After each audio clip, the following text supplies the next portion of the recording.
इससे क्या पता चलता है जी? आपको मरने के लिए कोशिश नहीं करनी है। मरने के लिए you have to do nothing. Suicide करने की जरूरत नहीं है। अरे सुसाइड नहीं करोगे तो भी मरोगे, मरना तो पक्का है। इसलिए जो काम बिना किए हो सकता है उसके लिए कोशिश क्यों करते हो? कोशिश वहां करिए जो बिना किए नहीं होता। वो क्या है जी? खुश रहने के लिए कोशिश करनी पड़ती है, अच्छा कर्म करने के लिए कोशिश करनी पड़ती है, जीवन में यश कमाने के लिए कोशिश करनी पड़ती है, प्रयास करना पड़ता है। इसलिए उत्तम मनुष्य को, बुद्धिमान मनुष्य को मरने की कामना कभी नहीं करना, हमेशा जीने की कामना करनी चाहिए। हमारा ईशावास्योपनिषद कहता है, ईशावास्यमिदं सर्वं यत्किंच जगत्यां जगत् तेन त्यक्तेन भुंजीथा मा गृतः कश्चित् धनम्। ये पहला मंत्र है। और दूसरा मंत्र है, कुर्वन्नेवेह कर्माणि जिजीविषेशत गुंक्षमा। कहा कि 100 साल तक जीने की इच्छा करो। 100 साल तक हट्ठा कट्ठा रह के जी, निरोग शरीर रह करके 100 साल तक जीने की कामना करनी चाहिए। मरने की कामना बिल्कुल नहीं। वो तो होएगा, आप नहीं चाहोगे तो भी मरोगे। इसलिए मरने के बारे में सोचना भी नहीं। अच्छा, एक चीज और जी आप लोगों को बता देता हूं।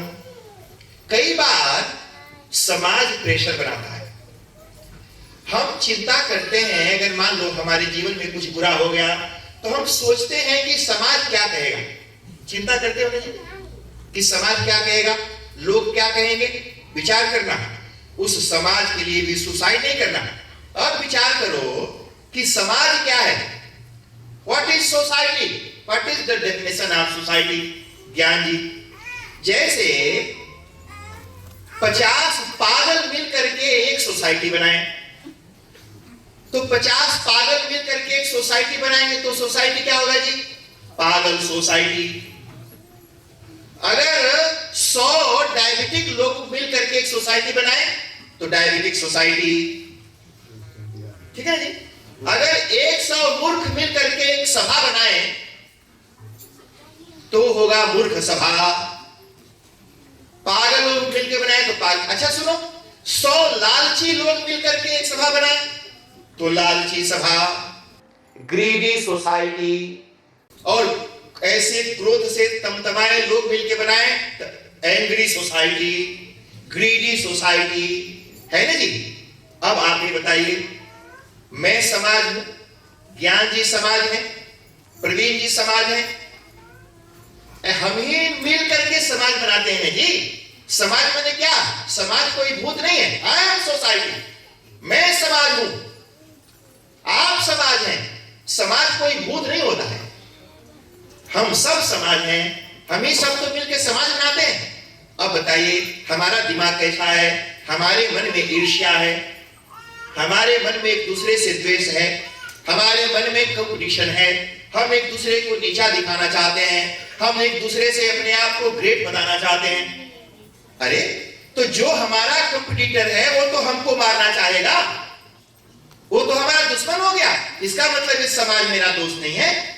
जो समाज मुझे हराना चाहता है, मुझे नीचा गिराना चाहता है, मुझे दबाना चाहता है, मुझे बेइज्जत करना चाहता है, वो समाज मेरा दोस्त नहीं, मेरा दुश्मन है। और ऐसे दुश्मनों की परवाह करूं क्यों? ऐसे लोगों की परवाह मैं क्यों करूं? आपने रामायण में पढ़ा है, जब भरत जी दशरथ जी की मृत्यु के बाद वशिष्ठ जी ने कहा कि राजा बन जाओ, भरत जी ने कहा सुनम साधु समाजा, साधुओं का समाज। जैसे पागलों का समाज है, लालची लोगों का समाज है, ईर्ष्या द्वेष से ग्रसित लोगों का समाज है, ऐसे साधु समाजा। कौन क्यों साधु समाज है जी भाई? क्योंकि वहां पर वशिष्ठ हैं, विश्वामित्र हैं, सुमंत्र हैं, जिनके मन में लोभ नहीं है, लालच नहीं है, जो सही बात करते हैं, न्याय पूर्वक बात करेंगे, तर्क संगत बात करेंगे, उचित बात करेंगे।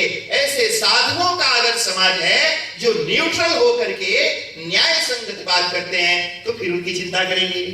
तो आज का जो समाज है उसका जो नैतिक मूल है वो गिर गया।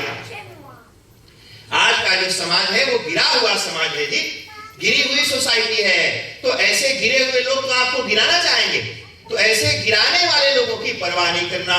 तो किसी भी लोग क्या कहेंगे, भाड़ में जाए वो समाज। अगर वो समाज आपको सुसाइड करने के लिए मजबूर करता है, ऐसा समाज जो आपके दिमाग में प्रेशर डालता है, ऐसा समाज जो आपको बेइज्जत करता है, आपको सुख और सम्मान पूर्वक इज्जत पूर्वक जीने नहीं देता, ऐसे समाज भाड़ में जाए। क्यों सोचना सुसाइड नहीं करना। अच्छा सुनो, हमारे मुंह में कभी कीड़ा चला जाता है तो हम क्या करते हैं जी, खा जाते हैं, थूक देते हैं।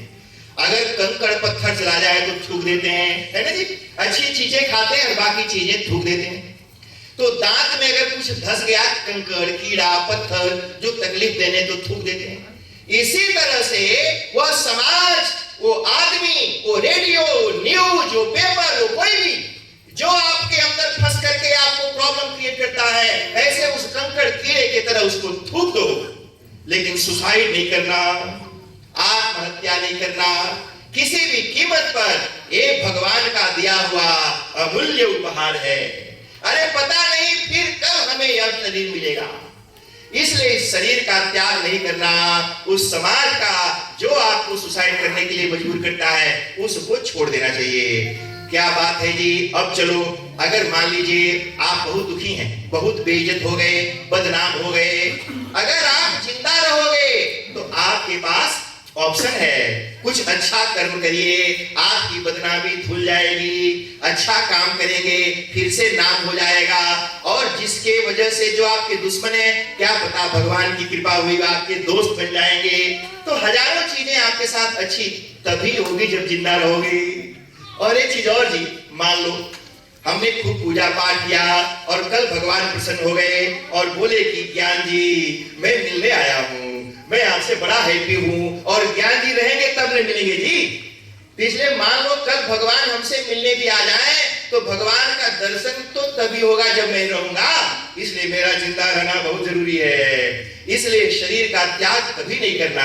मृत्यु निश्चित है, नहीं चाहते हो तो भी होगी, इसलिए उसके लिए कोशिश नहीं करना। कोशिश हमेशा खुश रखने के लिए और जीने के लिए करना चाहिए।